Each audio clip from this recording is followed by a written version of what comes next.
21번부터 30번까지의 문제를 진행하도록 하겠습니다. 바로 가보시면요. 자, 21번 기간제 및 단시간 근로자 보호 등에 관한 법률상 기간제 근로자 차별 처우의 시정에 관한 설명으로 옳은 것을 골라라 라고 되어 있고, 1번 노동위원회는 신청인이 주장한 비교 대상 근로자와 동일성이 인정되는 범위 내에서 조사 심리 거쳐 적합한 근로자를 비교 대상 근로자로 선정할 수 있다라고 되어 있습니다. 이것도 나름 최신 판례의 내용인데요. 노동위원회에서 비교 대상 근로자를 마음대로 선택할 수 있겠느냐, 합리적 범위에서의 재량이 있느냐, 이렇게 얘기를 하는 겁니다. 거기에 대해서 우리 대법원 판례는 노동위원회가 자기가 자체적으로 판단해서 뭐 규정도 뒤져보고 실제 일하는 태도도 보고 그다음 업무 내용도 살펴보고 이렇게 한 다음에 비교 대상자를 쭉 많이 얘기했는데, 그 중에서 우리 노동위원회가 볼 때는 이 사람이네요, 이렇게 해서 자체적으로 이 사람을 비교 대상자로 선정할 수 있는 재량권이 있다, 이렇게 봤던 겁니다. 자, 이 정도로만 설명하고 맞는 설명. 2번 기간제 근로자가 차별 시정 신청을 하는 때에는 차별 처우 내용을 구체적으로 명시해야 된다. 이것도 법조문에 있는 내용입니다. 아무리 사용자가 이건 차별 아니에요, 차별이 아니라는 것에 대해서 일단 비교 대상자인지 근로조건에 대한 차등이 있는지 그다음 합리적 이유가 있는지 이런 것들에 대해서는 사용자한테 입증 책임을 지우고 있습니다. 하지만 그렇다고 해서 근로자가 아무것도 얘기하지 마라, 그냥 가만히 있으면 된다, 이건 아니란 거예요. 기간제 근로자가 차별받았다라고 얘기하려면은 적어도 어떤 조건에서 어떤 내용의 차별이 있었다라고 하는 주장은 해줘야 된다라는 게 우리 법조문의 내용입니다. 여기 보면 구체적으로 명시해서 주장해라라고 되어 있는 겁니다. 맞는 설명이고요. 다음에 세 번째 갑니다. 기간제 근로자는 계속되는 차별 처우받은 경우 차별 처우의 종료일로부터 3개월이 지난 때는 노동위원회 시정을 신청할 수 없다라고 되어 있습니다. 차별 처우 시정 신청 기간은 6개월이죠. 근데 3개월이라 돼 있어서 지금 틀린 내용이 된 겁니다. 다음 네 번째, 노동부 장관은요, 사용자가 기간제 근로자에 대해서 차별 처우를 했다라고 하면 시정을 요구할 수 있다라고 되어 있습니다. 이게 또 강력한 내용이죠. 차별에 대한 판단은 노동위원회가 하는데 노동부 장관이 이제 개입을 하는 거죠. 노동부 장관이 개입해서 차별이 있다, 그럼 시정을 요구하고, 시정 안 했어? 그럼 차별이 있는지 근로자들은 아무 소리 안 해요. 근데 노동부 장관이 내가 그러면 차별 맞는지에 대해서 한번 판단 받아볼게 하고 노동위원회 또 달려가고 시정 요구하고 시정한 결과도 갖고 오세요, 이렇게도 얘기합니다. 이 정도로 줄이고 넘어갑니다. 다섯 번째, 노동위원회는 사용자 차별 처우에 관해서 명백한 고의가 인정되거나 차별 처우 반복된다라고 하면 손해 기준 3배를 넘지 않는 범위에서 배상을 명할 수 있다. 이것도 법조문에 있죠. 그래서 3배에 대한 배상 명령을 할 수 있다는 거, 이것도 되게 특이한 제도다. 다른 제도에는 볼 수가 없어요. 근데 노동위원회에서 이렇게 기간제 단시간 파견의 경우에는 3배를 넘지 않는 범위에서 배상을 명할 수 있다, 이런 제도가 나와 있습니다. 이렇게 보셨고, 그래서 옳지 않은 건 3번 보셨습니다.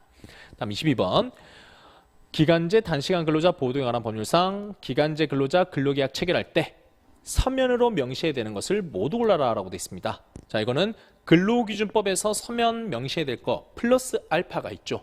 그 중에 보시면 휴일 휴가, 그 다음에 근로시간 휴게, 취업할 장소 종사할 업무, 이게 일반 근로기준법에서는 그냥 명시할 사항이지 서면으로까지 적어줘야 될 내용은 아니에요. 근데 기간제 단시간 근로자는 이것도 서면으로 줘야 됩니다. 그 다음에 근로일 및 근로별 근로시간 같은 경우에는 이건 기간제 근로자는 적용 안 되고 단시간 근로자만 적용됩니다. 근데 지금 물어본 거는 기간제 근로자와 근로계약 체결할 때를 물어봤죠. 그러니까 이 리을은 빠져야 되겠죠. 답은 4번이 되는 겁니다. 자, 다음 또 넘어가시면 23번 남녀고용평등법이 나왔네요. 옳지 않은 것을 골라야 됩니다.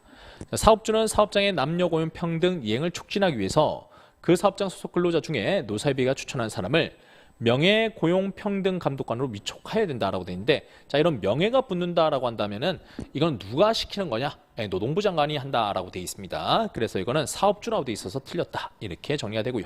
다음 2번 사업주가 동일가치 노동의 기준을 정할 때에는 노사협의회 근로자를 대표하는 위원회 의견을 들어야 된다. 이거는 차별에 대한 내용인데, 남성과 여성에 대해서 차별을 우리가 판단할 때 똑같은 일을 하지 않는 경우가 있다는 거죠. 뭐 부서가 다르거나 아니면 어쨌거나 노동 강도가 좀 달라 보이는 외형적으로. 근데 우리 법조문에는 동일가치 노동 동일임금 이렇게 돼 있거든요. 그럼 동일가치라고 하는 것을 뭘로 볼 거냐라는 게 문제가 되는데, 그걸 회사에서 제일 잘 알겠죠. 회사의 근로자들 대표하는 사람이 누굴까? 그게 바로 노사협의회 근로자 위원들한테 의견 들으면 그래도 우리가 합리적으로 좀 설정할 수가 있겠죠. 그런 취지로서 법조문이 나와 있는 겁니다. 맞는 설명이었고, 세 번째, 사업주가 가족 돌봄 위한 근로시간 단축을 허용하는 경우에 단축 후 근로시간은 주당 15시간 이상 30시간을 넘어서는 안 된다. 가족 돌봄 근로시간 단축은 15에서 30이다, 이렇게 되어 있습니다. 맞는 설명이고요. 네 번째, 자, 인공수정 등 난임치료. 예, 그거는 3일. 3일의 휴가고 그 중에 1일만 유급이다. 이렇게 돼 있죠. 맞는 설명이고요.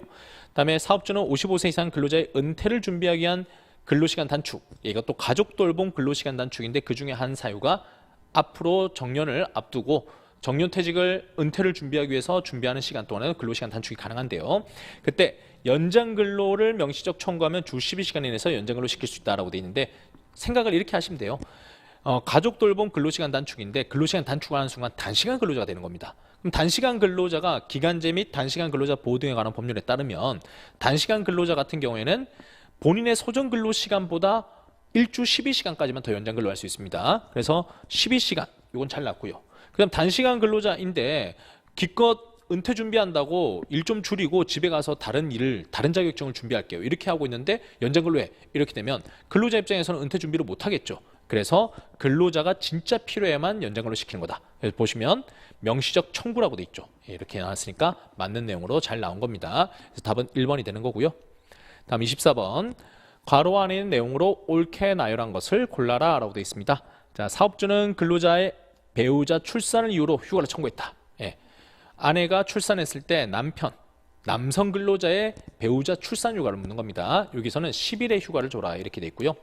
배우자 출산 휴가는 배우자가 출산한 날부터, 자, 여성 근로자가 출산한 때로부터 90일이 지나면 청구할 수 없다 해서 그 남편이 되는 근로자의 배우자 출산 휴가는 90일 이내에서 출산하고 출산 초기에 뭔가 대응할 때 그때 필요하기 위해서 쓰는 휴가다 이렇게 되어 있습니다. 그래서 90일 이내 써야 됩니다. 가족 돌봄 휴직 기간은 연간 최장 며칠로 한다라고 되어 있는데 휴직이라고 하는 것은 90일이다 이렇게 되어 있습니다. 가족 돌봄 휴직은 90일 기간 내에서 휴직을 신청할 수 있다 이렇게 되어 있습니다. 그래서 옳게 나열한 것은 10, 90, 90 이렇게 되니까 4번 이렇게 정답이 되죠. 이런 또 숫자들도 물어보는데 이 숫자들도 지금까지도 많이 물어봤던 패턴이긴 합니다. 그런데 이전보다 좀 더 지엽적인 것들이 나오기도 하더라 이렇게 좀 보시면 되겠고요. 다음 25번 육아기 근로시간 단축에 관한 설명으로 옳지 않은 것이네요. 자, 1번 육아기 근로시간 단축한 근로자의 평균 임금을 산정한다. 그러면 육아기 근로시간 단축 기간을 평균임금 산정 기간에서 제외한다. 예, 이 기간을 빼줘야 근로자의 평균 임금이 낮아지지가 않겠죠. 근로시간 단축했으니까 어쨌든 월급이 깎여 있을 거 아니에요. 이 기간을 포함시키면 근로자한테 불리하겠죠. 그래서 빼줘야 되는 겁니다. 맞는 설명. 다음 사업주가 육아기 근로시간 단축을 허용하지 않았어요. 그럼 해당 근로자에게 사유를 서면 통보해라. 예, 맞습니다. 허용하지 않을 때는 이렇게 서면을 통보하고 다른 방법이 있는지를 같이 협의하도록 돼 있죠. 세 번째, 육아기 근로시간 단축을 허용할 때 단축 후 근로시간은 주당 10시간 이상 30시간을 넘어서는 안 된다. 자, 앞서 가족 돌봄 근로시간 단축에서 우리가 시간 한번 본 적 있죠. 근데 육아기는 15, 35 이렇게 되어 있습니다. 근데 주당 10시간 이상이어야 되고 30시간 넘어서 안 된다. 숫자가 완전히 틀려버렸죠. 그래서 답은 옳지 않은 것으로 3번이 나왔고요. 다음 4번 가시면 육아기 근로시간 단축은 나눠서 쓸 수 있고요. 다섯 번째, 육아기 근로시간 단축이 끝났다. 그러면은 이전 업무를 주거나 아니면 적어도 같은 수준의 임금을 지급하는 직무 복귀시켜라. 이것도 법조문 내용대로 잘 나왔습니다. 그래서 답은 3번 보셨고 26번 넘어왔습니다. 산업안전보건법이 나왔네요. 안전보건관리 규정에 관한 설명으로 옳지 않은 것이라고 되어 있는데, 자, 취업규칙은 안전보건관리 규정에 반할 수 없다. 이 경우 취업규칙 중 안전보건관리 규정에 반하는 부분에 관해서는 안전보건관리 규정으로 정한다라고 되어 있는데 취업규칙보다 지금 안전보건관리 규정이 더 세다라고 얘기하는 거잖아요. 반대입니다. 취업규칙이 오히려 불이익 변경할 때는 근로자 과반수의 동의로 얻도록 돼 있지 않습니까? 그리고 노사가 불이익 변경할 때는 어쨌든 절차 자체가 거의 합의에 준하도록 돼 있는 거예요. 단체배약도 여기는 지금 단체배약이 안 하는데 법조문으로 보면 취업규칙 단체배약에 어긋나서는 안 돼. 만약 어긋나는 내용이 있다면 취업규칙 단체배약이 정한 바에 따른다. 이런 식으로 되어 있습니다. 그래서 우리는 오히려 역으로 생각해야 되는데 반대로 되어 있으니까 틀렸다. 이렇게 되는 거다. 다음 2번 갑니다. 상시근로자 수 300인 보험업 사업주는 안전보건관리 규정을 작성해야 된다. 네, 맞습니다. 세 번째, 안전보건관리 규정 작성할 때는 위원회가 있으면 위원회의 심의를 받도록 되어 있고 위원회가 없으면 근로자 대표의 동의를 받도록 되어 있습니다. 맞는 설명.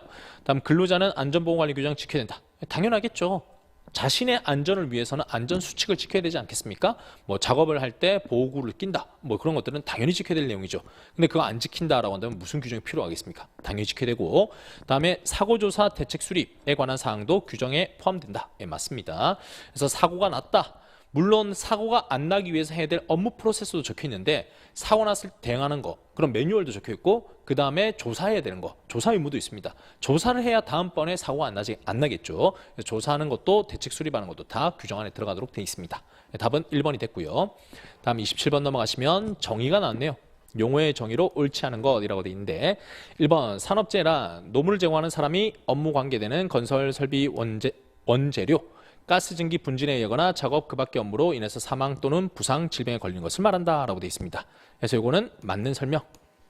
다음 두 번째, 작업 환경 측정이란 산업재해를 예방하기 위해서 잠재적 위험성을 발견하고 개선 대책을 수립할 목적으로 조사 평가하는 것을 말한다 라고 되어 있는데 작업 환경 측정은 이렇게 조사 평가하는 것 어느 정도 맞아 보이죠. 근데 그게 아니라 환경 측정이라고 한다는 것은 위험성에 대한 평가를 하겠다라고 하는 게 아닙니다. 지금 현재 우리 환경 자체가 뭐 데시벨이 얼마나 높냐, 소음이라든지 아니면 그 냄새라든지 이런 것들이 얼마나 높냐, 이런 환경에 대한 측정을 하는 겁니다. 그래서 이건 정의가 틀렸고요.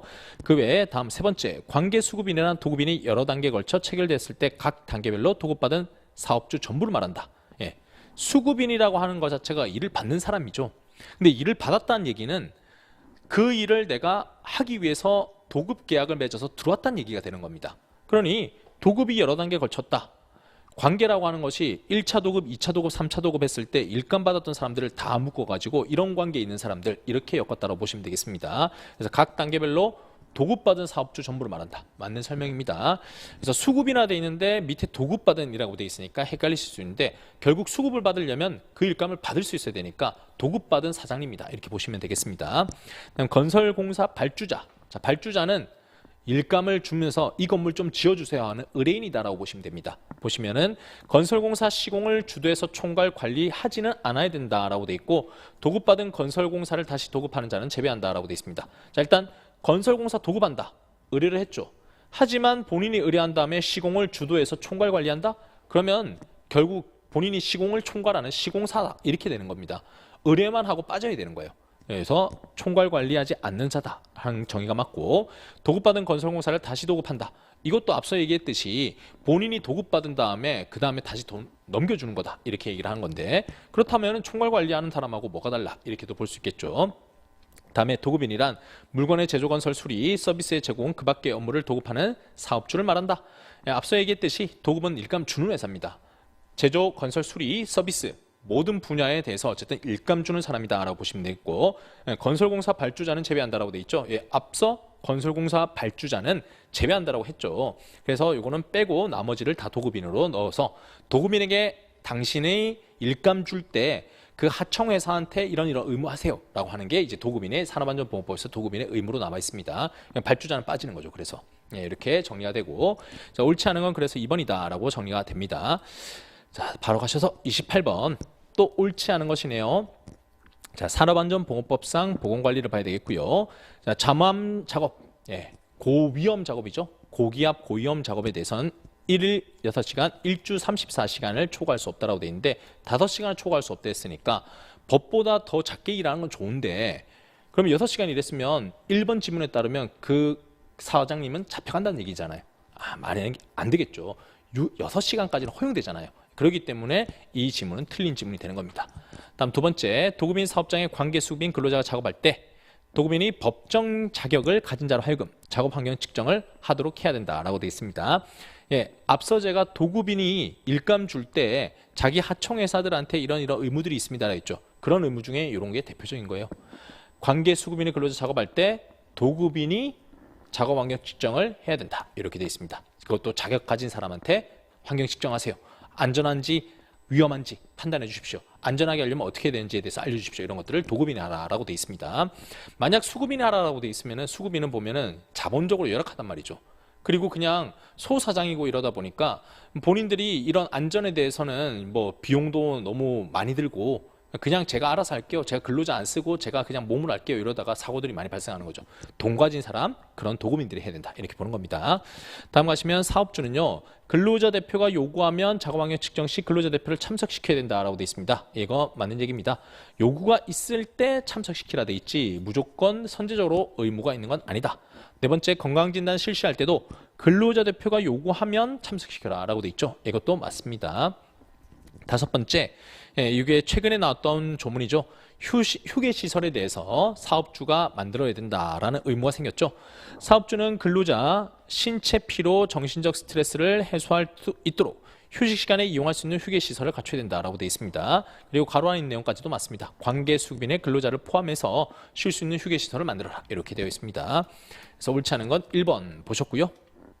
다음 19번 직업안정법상 직업소개에 관한 설명으로 옳지 않은 것이라고 되어 있습니다. 자, 1번 국외 직업소개 사업을 하려는 자는 노동부 장관에게 신고를 해야 된다. 예, 맞습니다.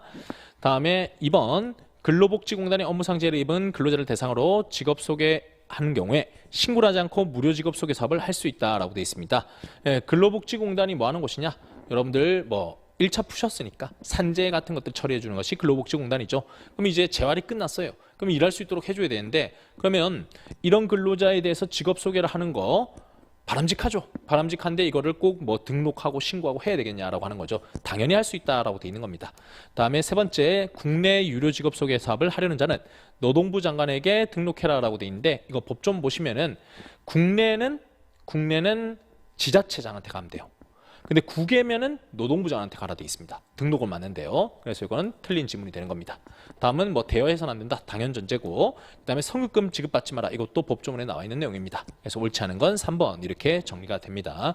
자, 이 부분은 설명이라기보다는 법조문에 있는 등록을 어디다 가서 해야 되는지, 신고 의무가 있는지, 신고 또 누구한테 가서 해야 되는지 이런 것들이 좀 출제가 잘 되는 편이고 이건 기출 문제에 있는 패턴대로 좀 나왔던 그런 문제였습니다. 다음 30번 문제 가시면 최저임금 결정에 관한 설명으로 옳지 않은 것. 자, 1번 노동부 장관은 매년 3월 31일까지 최저임금위원회에 최저임금에 관한 심의를 요청해야 된다. 예, 장관이 이제 심의 좀 해주시죠 하고 보내는 게 3월 31일까지입니다. 다음 두 번째 최저임금위원회는 노동부 장관으로부터 최저임금에 관한 심의 요청을 받았다. 심의에서 안을 의결하고 심의 요청 받은 날부터 90일 이내에 노동부 장관한테 제출한다. 예, 노동부 장관이 심의하라 하니까 회의 소집해가지고 심의하는 겁니다. 의논하고 그렇게 한 다음에 90일 내에서 심의한 결과를 노동부 장관한테 보내줘요. 노동부 장관은요 최저임금위원회가 제출한 심의안에 따라 최저임금안에 따라 결정이 어렵다라고 인정하면 20일 이내에 이유를 밝혀서 10일의 기간을 정해서 재심의 요청할 수 있다. 법조문 내용 그대로입니다. 노동부 장관이 그냥 구속돼서 이대로 발표하는 게 아니라 다시 한번 재심의해 주세요. 이렇게 할 수 있다는 겁니다. 다음 네 번째 노동부 장관은요 매년 8월 5일까지 최저임금을 결정해야 된다. 맞습니다. 8월 5일까지 하라고 우리 법조문에 나와 있죠. 다섯 번째, 자, 사용자를 대표하는 자는 고시된 최저임금안에 대해서 이의가 있다. 고시된 날부터 30일, 예, 기간이 틀렸죠. 10일 이내에 이의를 제기해라 라고 돼 있죠. 대표가 하는 건 맞습니다. 근로자들의 대표, 그다음 사용자의 대표 이런 대표들만 할 수 있다고 돼 있지 아무나 할 수도 돼 있는 건 아니었죠. 그래서 이건 X가 됩니다. 자, 30번에 5번까지 보셨고요. 예, 이런 것도 날짜를 또 냈죠. 예전에 나오는 패턴은 사용자 대표하는 자 이런 걸 좀 바꿔가지고 그냥 노동조합이 또는 사용자 중에서도 사장님들이 이런 식으로 그냥 대표자를 물어보는 시험 문제가 좀 나왔던 적이 있었는데 지금은 날짜를 물어보면서 헷갈리게 만들었고 특히나 이번 같은 경우에는 길게 나왔죠. 길게 나오면 여러분들 집중력이 어떻게 되죠? 흐려지면서 이 중에 뭔가 문제가 있는 거 아닐까? 어디가 틀렸을까? 이렇게 하면서 집중을 흐트려 놓고 마지막에 5번으로 내버리고 이렇게 하는 걸로 시험 문제가 체감상 어렵게 나올 수 있는 것들을 좀 기법을 많이 동원했다 이렇게 좀 생각이 듭니다. 자, 30번까지 풀어보셨고 또 좀 바로 이어서 31번부터 40번 보도록 하겠습니다.